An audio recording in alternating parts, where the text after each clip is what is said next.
Hi, so I've got a new setup, vape setup. It's actually dual fill. So easy to fill this blotter. You just twist, pull up. It's got nice big juice slots on both sides. So, the pressure equalizes itself.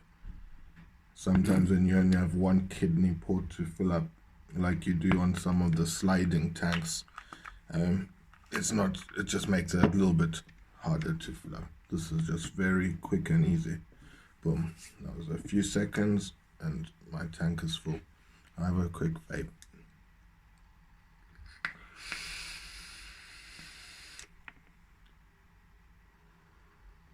So, what have I got in here? I've got 3mm dual quad fused Claptons dual build. It's coming out at 0.11. I'm running it at 57.5, which is a bit lower than I would normally run coil at those ohms. But I've been having problems with the wick. I had a 5-wrap 3mm diameter coil, and the cotton was burning on the middle. So even though when you're burning your coil pre-cotton installation, it was glowing evenly from the inside out, I think I had the temperature higher than it could take, and the cotton was getting burnt in the middle, and then I was having a very poor vape experience. Right now, vape experience is good. My first build and wick I did on this device, it was lovely. When I went for a change of flavor, I found that I just wasn't hitting the spot at all. So whilst I found coil installation on this Blotto easy, the wicking is not very forgiving at all. If you don't get the wicking right, you're going to have leakage, your cotton can burn, you're just going to have a bad vape experience. So the wicking you have to get right. I think I consider myself quite an experienced builder, but yeah, I think I've struggled. Maybe I've just got the hang of it now.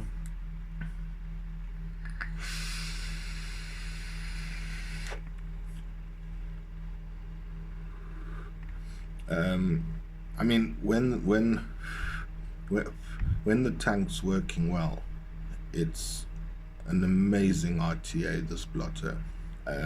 Yes, the air is restricted because I've got it at full, and even at full, it is a restrictive hit. But I know that that's due to the airflow design. Also, I know that because I've got 3mm dual coils in there, I'm taking up a lot of the space.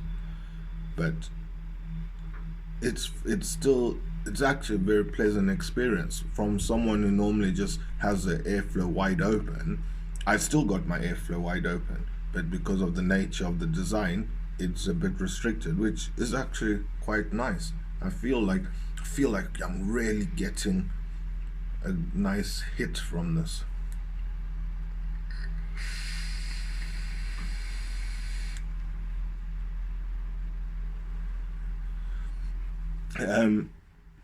I think that this tank has the potential to be very cloudy, but obviously you'd have to have a high VG juice.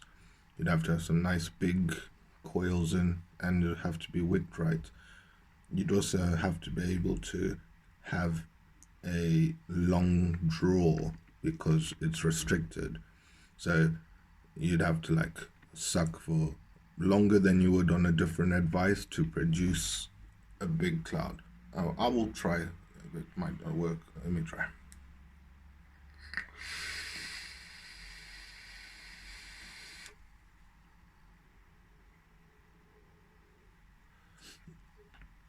That's pretty much like as long as I could draw in for.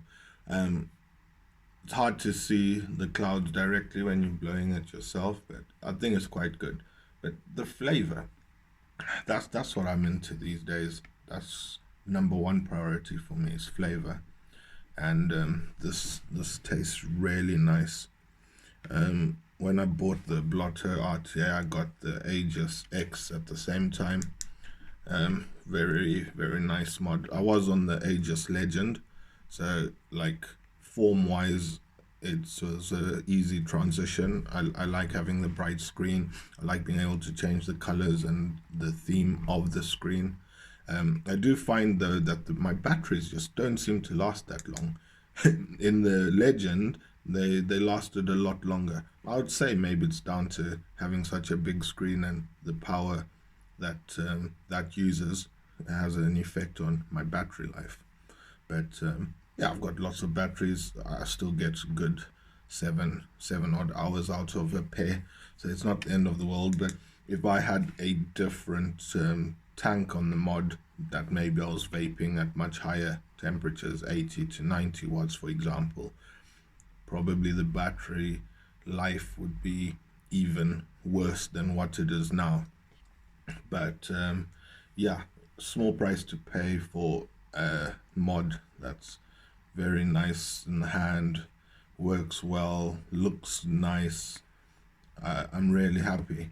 I wanted to say a few more things about the Blotto. I found initially when I'd removed the tank part, what screws in the tank to your base is the chimney screwing onto the outside of your build deck.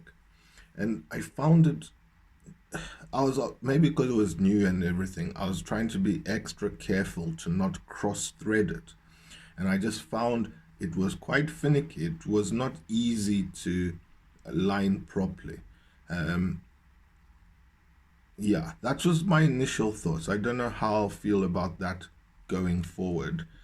Once the tank's been on for a while, then it does stick to the top part when you unscrew it. But if you've taken your tank apart to clean it all thoroughly, when you try to reassemble it, I found that the glass does not stay on the top bit, even though they've made attempts to improve that, because that was an initial problem with this RTA. I find that when everything's cleaned and disassembled, when you first reassemble it, it actually, the glass still doesn't stay on. And I'm just talking from my experience with the straight glass. I've not yet used the bubble. Kind of two things why I haven't used the bubble glasses that came with it yet. One is it's easy to fill. So because so easy to fill, even though I have to fill it regularly, I don't find that to be a pain. I'm happy to do that.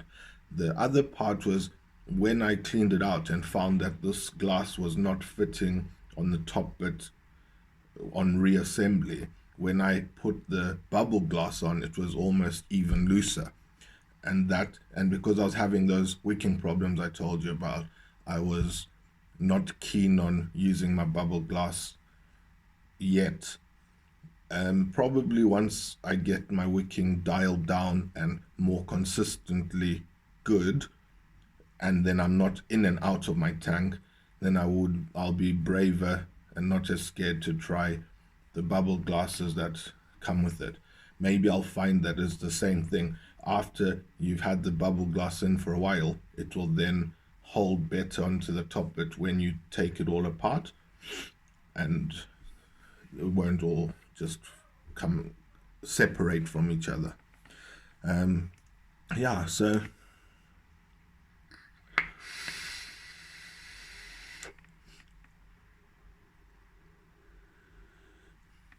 I mean, it's not a very warm vape at this temperature. It's running at 2.5 volts at 57 watts. I'm going to take it up a bit. Let's see if we can get this to like 275 watts. So that's like a 10% increase from where I initially was vaping it at. And I just hope I don't burn my cotton in the middle now. Well, I'll just have to re-wick it then, I guess.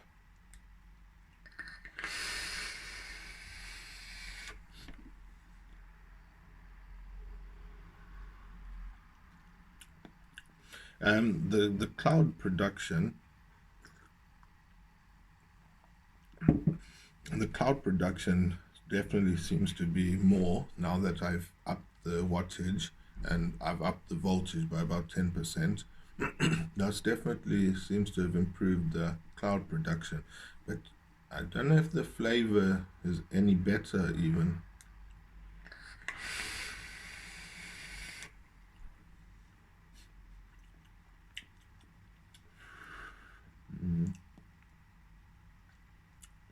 Yeah, I'm not sure which temperature I preferred the flavor of the juice at.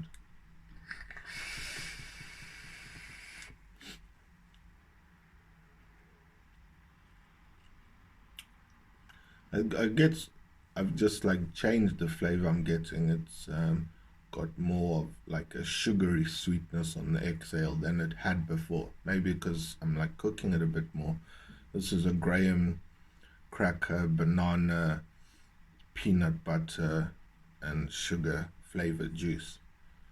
So maybe some of the lower tones I'm not getting at this higher temperature, but I'm getting the heavier tones come through.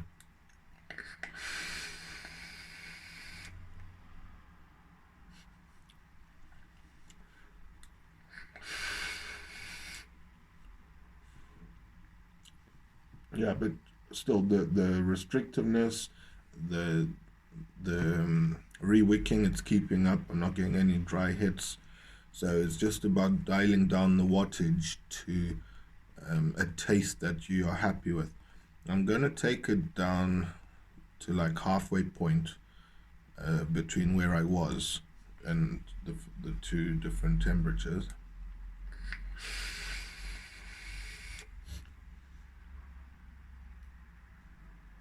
Yeah, that the lower the temperature, I'm kind of getting more of that creamy banana-y edge. It's not being lost in the heat.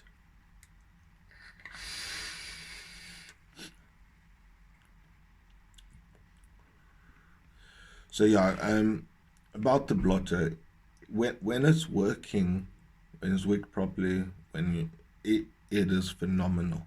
Really, really nice. I love the draw. I have the airflow as wide open as it goes.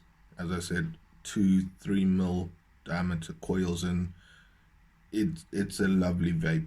When I get bored and want to change again, I'll probably try a 4 mil single coil build.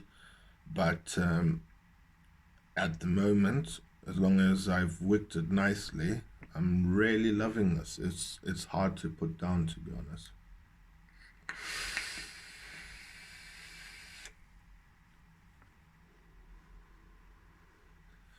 So yeah, that's my thoughts on this Blotto. It's coil installation. I've heard people moaning about. Honestly, I've had absolutely no issues. You've got to cut the leads a little bit shorter than how they come out on the tool provided, but everyone said that that's slightly too long, and I agree. So once you've cut your coils to the adequate length, putting them in is easy. Lining them up, making everything perfectly symmetrical, that's all easy. The screws that you screw to hold your coils in, they are flathead screws. And I'd find that the gap where you put your screwdriver, I find it's really wide. I don't know why they made it that wide, because the size of screwdriver that can fit in that point is going to have a very thin edge, but the hole where you're putting that edge into is wide, so you land up just almost, yeah, it's going to be easy to damage either your screwdriver or the inside of the screws, because there's a lot of play. It should be tighter. And yeah, that's my alarm. I've got to go. Thanks for listening to me. Blotto and the Geek Vape Aegis X. I'm loving this combination. Really good. Vape out.